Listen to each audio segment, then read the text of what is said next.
Hi guys, Maikeru here. This is my From Zero to Hero series and this is day 9. There is just so much to do and so little time to do it in. It's going to be a real challenge trying to get prif by the end of week 2, but I'm going to try my best to do it. Either way, let's get right into this video.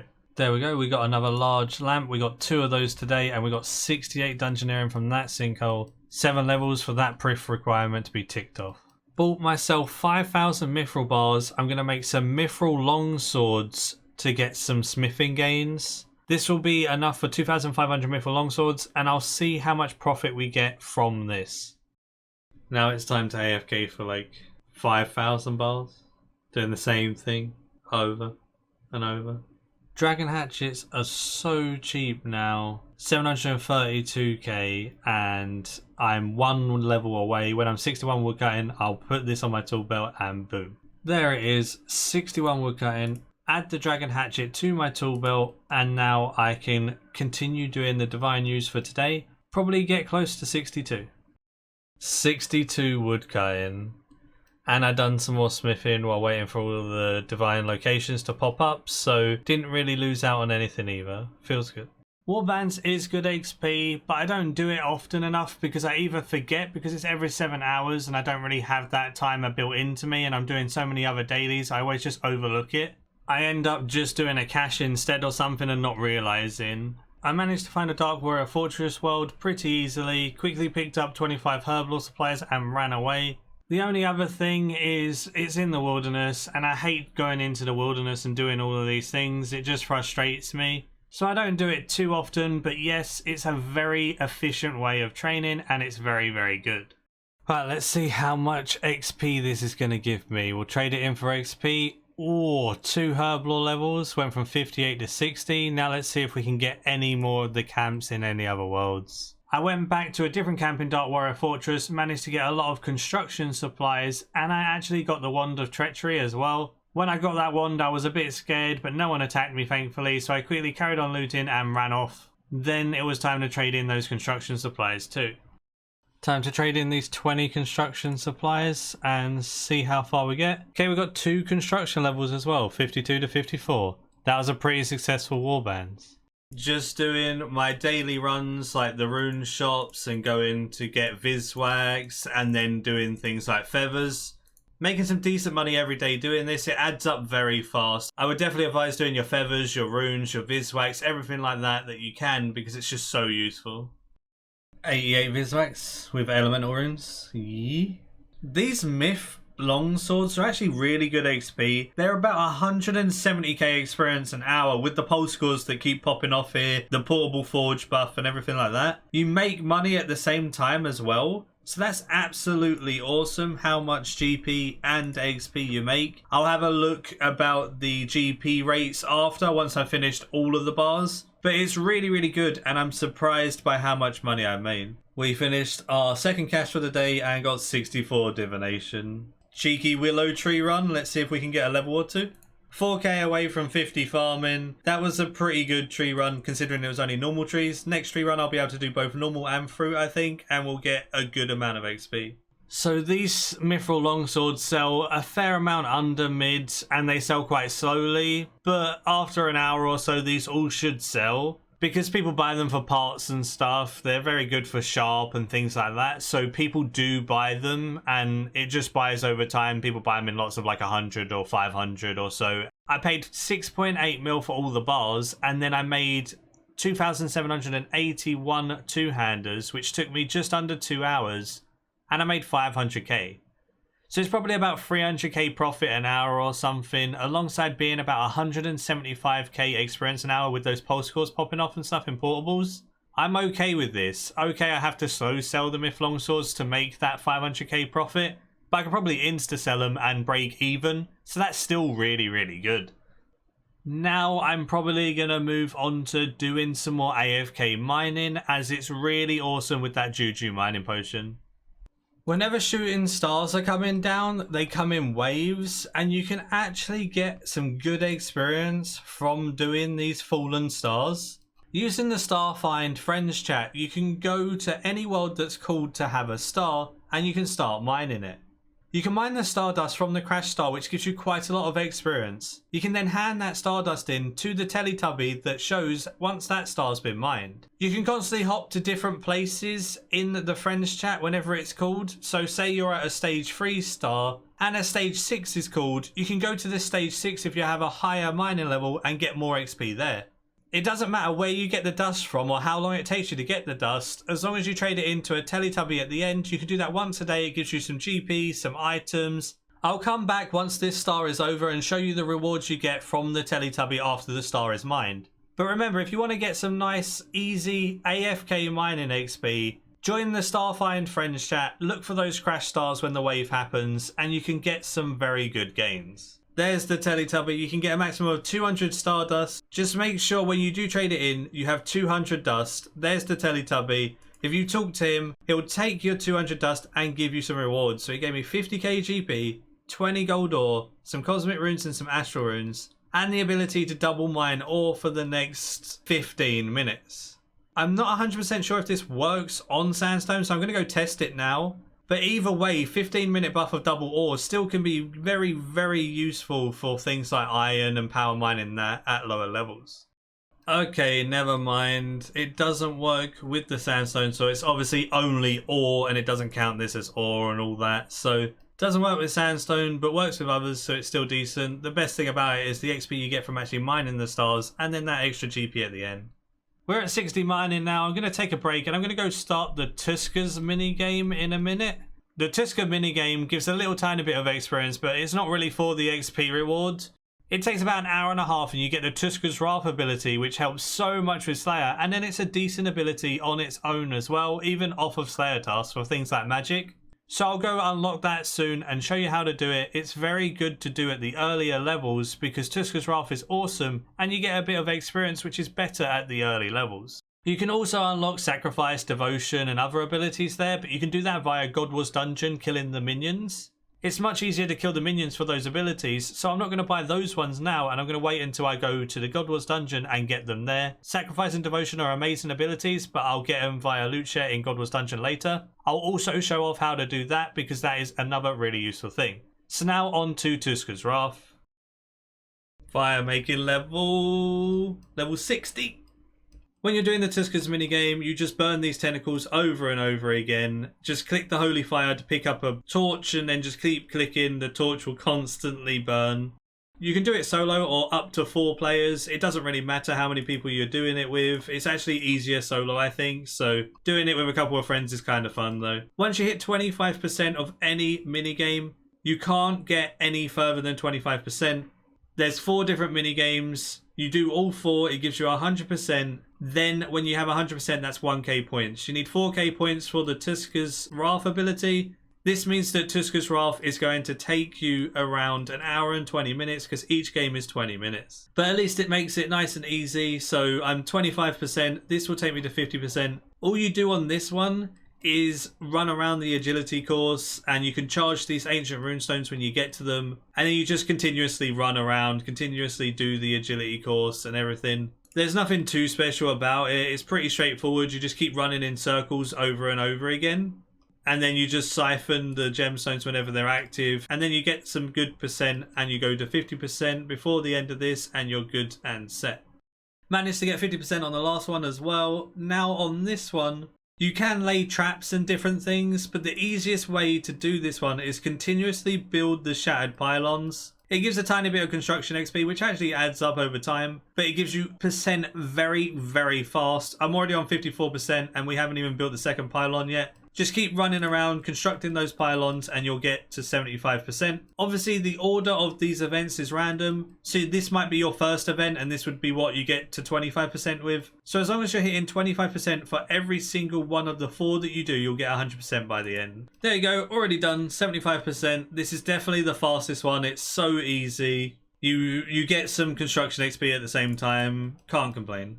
Chop these vines, you get mysterious herbs. Use the mysterious herbs once they're crushed on the roots and you can grow out the roots. You want to grow these roots until they get to these seedlings and they grow trees and it gives you a lot of percent and points. So yeah, chop the vines, get the herbs, crush the herbs, use them to grow roots to the plants Once the plants are grown, you can take the fruit off of them, and I'll show you what that means in a second.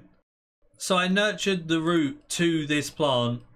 I can collect the seed off the plant, return the seed to the tree, and it gives you loads of percent. So you want to do that every time. Keep growing the roots to different plants, nurture those seeds, put them in the tree, and then you're good to go. There we go. After collecting my third seed and returning it to the tree, we're now at 100%. That means we're going to get 1,000 points for the end of this. But you can continue doing the stuff after you get your max percent because it still gives you XP. So you still get woodcutting XP, still get farming XP, so it's worth it.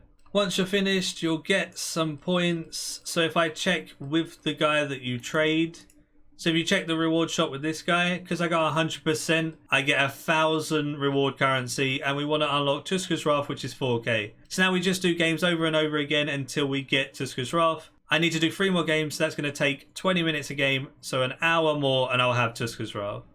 55 construction. Those tiny XP drops add up over time. Wow, 61 fire making. There we go, an hour later, Tuskers Wrath ability unlocked. We will get Sacrifice, Devotion and Transfigure from God Wars Dungeon 1. Unfortunately, you can't get Tuskers Wrath from doing it that way, like you can get Sacrifice, Devotion and Transfigure, so you have to get this one here. 50 farming, that's pretty nice. Nemi Forest is good for that daily gain. It's not tons and tons of XP, but it's enough to do it and get good gains from it. Let alone it gives you Gobi Rep, and you need that to reroll raids rewards when you get that far. So you might as well do it every day for the Gobi Rep and for the XP. Ooh. So instead of selling them for like 2,620 GP, I sold them for just under 2,700 GP. Made some good profit there. So instead of like 500k profit like I said they were going to be, I made about 750k in just under 2 hours. About 400k GP an hour if I sell them at this. That's pretty good. I'm going to try and make some Mithril two-hander swords. I think they're a slight loss, but they should be a lot faster XP. Let's go try them. So going by the mid price, they're 3.7k and the bars are about 1.3k each, so I'll lose a little tiny bit, but with procs I should be able to break even if I can sell them anywhere near the GE price. And the XP rate should be quite a lot better, so I'll test that out now and I'll let you guys know. There we go, 73 smithing. I'm going to take a break and I'm going to check how much profit or loss I made from these two-hand myth swords. So I'm doing the next caper quest because I need to get 50 agility for one of the quests in the prif storyline, and you need to keep pickpocketing for flame fragments. These flame fragments then can be handed in to complete the caper and unlock the Thieves Guild a little bit more. Then I can like cosh volunteers or something like that and get even more XP. Also gives a little bit of thieving XP for doing this, and it's needed in the long run anyway if I'm going to ever do safe cracking. So I just need to keep pickpocketing these for those flame fragments and I'll get them eventually. 43 thieving right now, probably will get a level or 2 from doing all of this, and then I can go cosh volunteers for 50 for the prif quest. I should probably get back to questing soon. There's a couple of quests I can do and not many requirements for them. I think this thieving level is the last requirement I need until I get to like Morning's End style stuff. So my life for the next little while is pickpocketing things for flame fragments. You need to get 6 from the men. I also needed to get 6 more flame fragments from hand members. So on that now, then moving on to the next one, which I think is farmers. Yep, there we go. On to farmers now. Just got to get 6 fragments from these bad boys as well. Then on to the next one after that. Need to get 32 in total. And the next one up is Alkyd Warriors. These shouldn't take too long as they don't have a super high requirement to pickpocket. Need 6 more from these. That will take me to 24 out of 32. So we need 6 more from the guards and that will take us to 30. Then we just need 2 elsewhere. I'm going to grab my last 2 fragments from these rogues in the wilderness. I just need 2 from here. Then I've got my 32 and I can go back and complete the quest. This is actually rather nice. I keep giving him fragments, he'll give me some XP, I'll talk to Robin and he'll give me some items. And I've actually made a little bit of money from this quest as well. I didn't realise it was actually that much money from this quest. 5,000 thieving XP, and we can now cosh volunteers as well I believe, so we'll do that to 50. See, we made 111k from that quest alongside a thieving level. That's pretty decent, so now off to go get 50 thieving. So now all I gotta do is hold down space, lure him, knock him out, and he'll probably catch me a lot of the time like that. So my XP rates are going to be quite slow because he'll catch me quite often, but I'll try and cosh volunteers to 50 and see how long it takes. It shouldn't take too long. Every time you knock them out, you can loot them twice during the knockout. Wait, never mind. You can get 3 pickpockets per knockdown. I remember with Men I Fight Thugs, it was only 2. And then I always forget that coshing volunteers is actually 3. So I can go 1, 2, 3. Every time I see an XP drop, I loot him again when he's on the ground. So I go 1, 2, 3. That's so fast. This XP rate is just dumb. Right, let's time how long it takes. We're already 46. We got 50 thieving. It took about 20 minutes, I'd say, from 45. So it took quite a while. I feel like it would be better at higher levels because I got caught so often. But either way, 45 to 50, 20 minutes, not bad at all. That level 50 is a requirement for Morning 10 Part 1. I don't think I have that many more requirements other than the 75s for prif, the 70 fletching for Within the Light, and then maybe 1 or 2 other smaller ones. Slowly but surely making good progress towards prif. We've done the Priest in Peril quest. I think the next one on the list is Catapult Construction, so let's get to that one. We've got a tiny bit of prayer XP and we got some treasure hunter keys and a quest point. We also got the Wolfbane dagger, which is used in some quests later on. So I guess that's not bad. That's pretty good. I spent 8.4 mil on those bars and then I made 8.33 mil on the 2-hand swords. I spent 80k on that XP.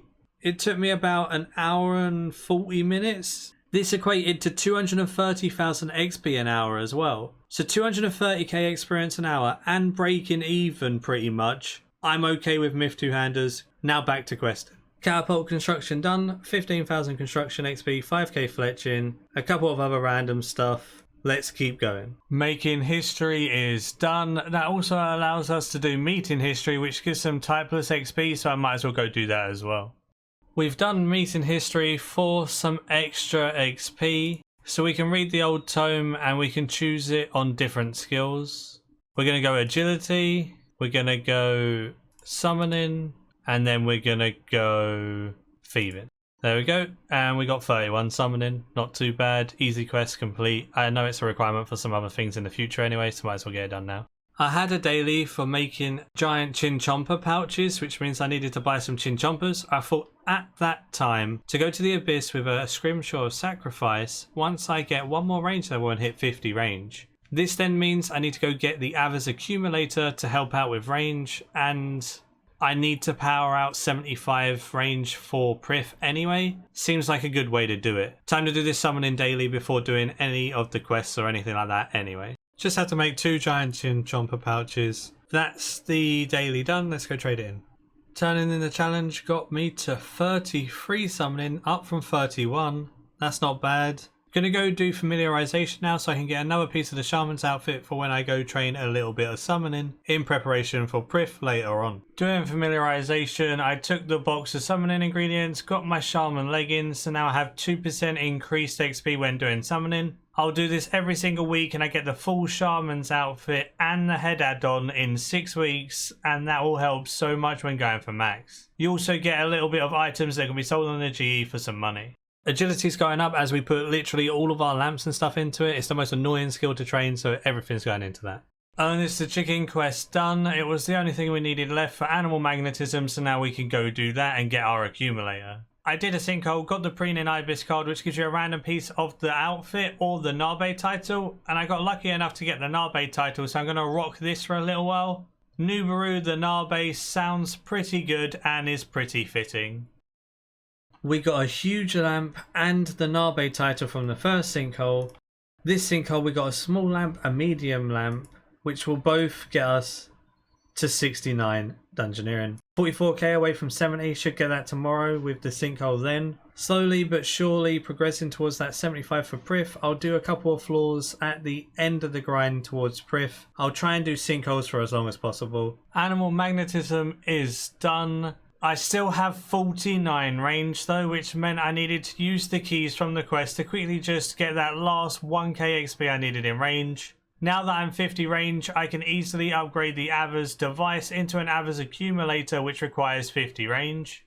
It costs a little bit of GP and 75 steel arrows to upgrade it, so now I've upgraded it into the Aver's accumulator. That will give me some nice range bonus and work very well in saving arrows and things like that in the future. I forgot, I actually needed range armor if I was going to do this, so I bought my set of spined. It only costs like 100k, pretty damn cheap. Exchange that for its parts. Now I've got full spined. I've got a rune crossbow, some chins, Aver's accumulator, glory, ruby bolts, and my scrimshaw sacrifice and my ring of fortune. Gonna buy some grand ranging potions and then use beltfish, and we're good to go. That's it for today. My stats are on screen: 1,575 total, 107 combat, and 112 quest points. I'm gonna power level that range in the abyss and get at least level 70 tomorrow, I reckon. Chins are really fast, especially with a scrimshaw sacrifice, so it should go smoothly. Then everything else is progressing nicely. We're making good progress, and we're making decent progress to prif and invention. So if we could get both of those things, it's going to help drastically when we then go into mid-level bossing. Either way, that's it for today. Hope you did enjoy. Give it a like if you did enjoy, and until tomorrow, see ya.